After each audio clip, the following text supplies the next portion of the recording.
రైతులకి ప్రతి ఒక్కరికి పేరు పేరున నమస్కారాలు తెలియజేసుకుంటున్నాను.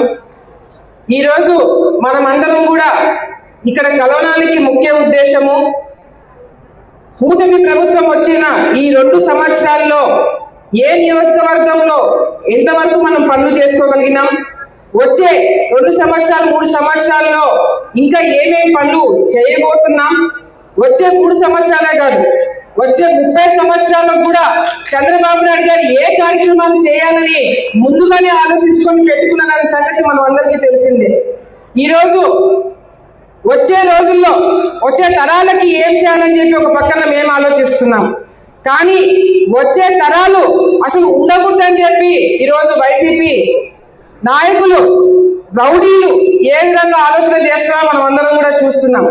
ఒక పక్కన పరిపాలన చేయాలా, అభివృద్ధి చేయాలా, ప్రజల జీవితాలు బాగుపడాలని మేము ఆలోచిస్తుంటే ఏ విధంగా కూటమి సభ్యుల పైన బురద జల్లాలా, వీళ్ళని అడ్డుకోవాలని చెప్పి వైసీపీ నాయకులు ఆలోచన చేస్తున్నారు. ఈ రోజు ఈ కూటమి ప్రభుత్వము ఏదో అందరం కూర్చుంటే మాట్లాడి వచ్చిన ప్రభుత్వం కాదు.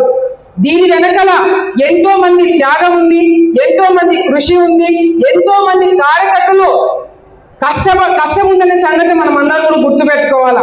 ఈరోజు జనసేన కావచ్చు, బీజేపీ కావచ్చు, తెలుగుదేశం పార్టీ కావచ్చు, అందరం కూడా ఈ రాష్ట్రం బాగుపడాలని చెప్పి ఆలోచన చేసి తీసుకున్న నిర్ణయం వల్లనే ఈరోజు కూటమి ప్రభుత్వం వచ్చిన గర్వంగా ఈరోజు మనం అందరం కూడా అనుకోవాలా.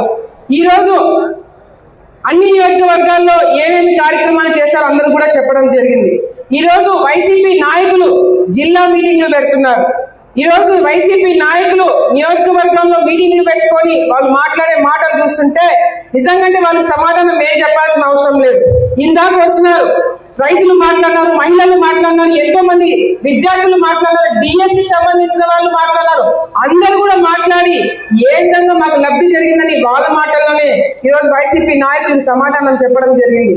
వైసీపీ నాయకులు మొన్న కూడా మీటింగ్లు పెట్టుకొని ఏం మాట్లాడుతున్నారు, మళ్ళీ మేము అధికారంలోకి వస్తే మీ మీద కేసులు పెడతాము, మిమ్మల్ని అడ్డుకుంటాము, మిమ్మల్ని ఇబ్బంది పెడతామని కూటమి సభ్యులకి మమ్మల్ని బెదిరిస్తున్నారు తప్ప మళ్ళీ మేము అధికారంలోకి వస్తే ప్రజలకి మేలు చేస్తామని ఎక్కడో ఒక్క నాయకుడు కూడా మాట్లాడలేకపోయినాడు. అది వాళ్ళకి మా నాయకత్వంకి ఉన్న తేడాని ఇప్పటికైనా ప్రజలు గమనించాలని మరొకసారి తెలియజేసుకుంటున్నాం. ఈరోజు ఈ కూటమి ప్రభుత్వం వచ్చిన తర్వాత ప్రతి శుక్రవారం ఎమ్మెల్యేలు, మంత్రులు, ఎమ్మెల్సీలు ప్రతి ఒక్కరం కూడా గ్రీవెన్స్ పెడుతున్నాం. ప్రతి ఒక్క మండలానికి, ప్రతి ఒక్క గ్రామానికి వెళ్తున్నాం. ప్రజలకు సంబంధించిన సమస్యలు అడిగి తెలుసుకుంటున్నాం. అదేవిధంగా ప్రతి సోమవారం కలెక్టర్ స్థాయిలో, ఎస్పీ గారి స్థాయిలో మరి గ్రీవెన్స్ పెట్టడం జరుగుతుంది. ఇట్లే కాకుండా పెన్షన్ పంచడానికి స్వయంగా ఎమ్మెల్యేలు, మంత్రులే మీ ఇళ్ల కాడికి వస్తున్నారు. మళ్ళీ అది కూడా కాదని చెప్పి చంద్రబాబు నాయుడు గారు ఇంటింటికి వెళ్ళండి, ప్రతి ఒక్క గడప తొక్కండి, ప్రతి ఒక్కరిని కూడా కలవండి, ఇంకా ఏం సమస్యలు ఉన్నాయో అడిగి తెలుసుకోండి, తప్పకుండా అన్ని విధాలుగా కూడా ఆదుకున్నామని చెప్పి ఒక పక్కన మేము ఆలోచన చేస్తున్నాం. ఇప్పటికే ఆ పరిపాలనకి మా పరిపాలనకి తేడా మీరు అందరూ కూడా గమనించుంటారు. తప్పకుండా వచ్చే రోజుల్లో మీరందరూ కూడా మీ గ్రామాలు కానీ, మీ ఇళ్లలో మీరు కానీ, చదువుకున్న పిల్లలు కానీ, రైతులు కానీ, ఈ రాయలసీమ కానీ, రాష్ట్రం కానీ బాగుండాలంటే మళ్ళీ కూటమి ప్రభుత్వం రావాలనే ఆలోచనలో మీరందరూ కూడా ఉండాలని మరొకసారి తెలియజేసుకుంటూ, ఇంకా మాట్లాడే వాళ్ళు చాలా మంది ఉన్నారు కాబట్టి మరి ఫరూక్ గారు బ్రహ్మాండంగా భోజనాలు ఏర్పాటు చేశారని చెప్పినారు. అందరూ కడుపు నిండా భోజనం చేసి మనస్ఫూర్తిగా కూటమి ప్రభుత్వాన్ని ఆశ్రయించాలని మరొకసారి మీ అందరినీ కోరుకుంటూ సెలవు తీసుకుంటున్నాను.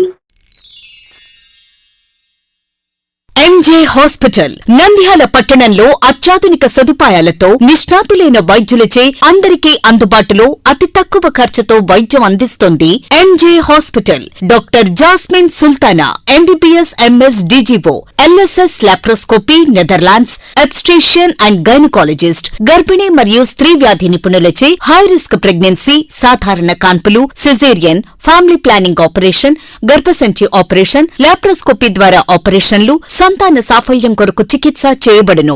ఇప్పటి వరకు విజయవంతంగా 988 డెలివరీలు చేయడం జరిగింది. 75 నుండి 80% నార్మల్ డెలివరీలు చేయడం జరిగిందని తెలియజేయటకు సంతోషిస్తున్నాం. సుమారు 4 కేజీల బరువు గల కణితిని తీస్తూ మరో ప్రక్క 3.5 కేజీల బరువున్న శిశువును అతి కష్టమైన ఆపరేషన్ విజయవంతంగా బయటికి తీయడం జరిగింది. అత్యాధునికమైన operation theatre, labour room, emergency విభాగం, ఇంక్యుబేటర్ సదుపాయం, వెంటిలేటర్ సదుపాయం, అత్యాధునిక ఐసీయూ, ఆధునిక హంగులతో వెయిటింగ్ హాల్, ఆధునిక special AC rooms, sharing rooms, non AC rooms, అధునాతన ల్యాబొరేటరీ, 24 గంటల ఫార్మసీ సదుపాయం, పేషెంట్స్ కొరకు లిఫ్ట్ సదుపాయం, విశాలమైన పార్కింగ్ సదుపాయం కలదు.